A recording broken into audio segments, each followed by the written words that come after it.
I was fascinated by her. I tried to talk to her, but she just scanned me from head to toe and turned her back. I was furious, and I complained to John about this arrogant bitch, but he just shrugged his shoulders saying, "That's Cassia." I found out I wasn't the only one she treated that way. It was completely unpredictable to whom she granted the favor of her monologues and when this would happen. Everybody still tried to be the audience for one of her monologues, happy when they were acknowledged, devastated when they were ignored. "Why do you put up with this?" I asked John one day when she'd been ignoring him again. "That's just how she is," he said, trying to avoid a discussion. But this time, I didn't give in. "Nice way to be," I said, my voice dripping with sarcasm. "What do you get out of this?" "You don't understand," he said in his usual arrogant way. "Cassia is a genius." Genius! Is that an excuse for her behavior? Does she treat her friends like she treats her band members? Friends! Condescending laughter from John. Cassia doesn't have any friends. And she doesn't need any. Cassia's life is music. Cassia is music come to life. No use in arguing with anybody about Cassia. That's just Cassia, I heard over and over again. And she's a genius. She was treated like a goddess, and I didn't get why. Sure, Man's Machine was a good band. Their performances were thrilling. Cassia sang in this eerie high voice of hers, while an overhead projector drew colored pictures and patterns on her chubby, naked little body. But all that was not so far away from performances of other bands like Einstürzen, Neubauten, or Abwärts.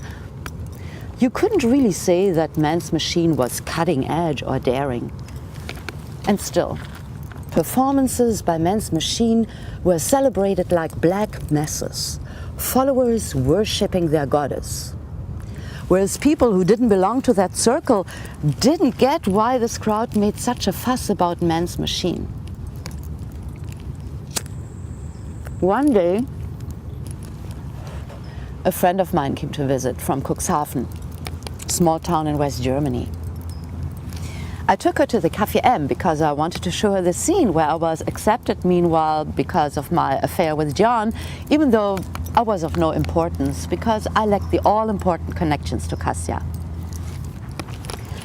We sat down on a strategically well-placed table, and I just wanted to start the who is who when Frauke whispered, "Cassia." It took my breath away. "You know Cassia?" I finally managed to say. "Yeah," Frauke said. "We went to school together.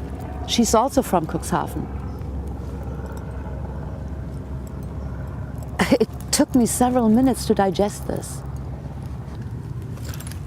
Here was somebody who had known Cassia from a time when she hadn't been the goddess of the underground yet. Now I would finally find out how an average young woman from a small town could become a cult figure. I would finally see the real person behind the artificial monument. The deal with Cassia is this. I gave Frauke a summary about the scene, the structures, Cassia's position, and the absolutism with which she ruled over the circle. And to top it off, nobody ever dares to criticize her. Nobody ever dares to have a different opinion than she has. I finished my report. Frauke had been quietly listening the whole time, nodding now and then. "That's how it always has been," she said. "But why?" I asked, almost desperate. "Don't know," said Frauke. And she drew a picture of Cassia as a child, the picture of a despotic, rebellious little girl, an exact copy of today's Cassia. Yeah, even then she'd had this influence over people. And even her parents and teachers had been helpless. Cassia had always done as she pleased, and still, she'd always had the best grades. Even the high school graduates had invited her to parties when she was only 12 and had shown her a lot of respect. No, Cassia had never had any friends, just followers or enemies.